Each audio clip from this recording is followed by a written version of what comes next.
ôi dồi ôi, Trinh là gì mà là Trinh ai chấm. Anh chỉ biết là mà mẹ tự hào xây cái nhà thật to ở một mình 2 tấm. Ôi dồi ôi, cứ lên mạng phán xét tưởng là mình oai lắm. Nhìn vào sự nghiệp anh thêm chảy nước miếng giống mang biến thái nó đang tin ai tắm. Mua bao nhiêu căn nhà, đếm được năm bao nhiêu show, đếm được bao nhiêu bài hit, đếm được bao nhiêu sông bang, đếm được mua bao nhiêu căn nhà, đếm được năm bao nhiêu show, đếm được bao nhiêu là cúp, đếm được có bao nhiêu fan, không đếm được.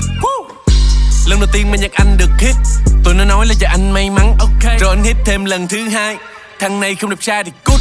Khi anh hit thêm một lần nữa có ai thấy nó ngàn ý kiến thì không hay lắm. Hit lần 4 rồi lại hit tới lần 5. Còn chó này được push. Rapper không trình đẹp trai cũng đã quen. Rapper làm hề game show cũng đã quen. Nhàn khi xưa OG cũng đã khen. Top trending thì đâu có giá trị cho tới khi có cái tên mình trong đó. Khoe hai mà tưởng là top 5 luôn không đó. 4 năm trước đâu ai tin anh sẽ tìm được chỗ đứng. 4 năm sau anh lại làm nó có chịu với cái chỗ mình đang. Hay anh phải ngừng làm nhạc tình, chúng qua làm nhạc mai thúy.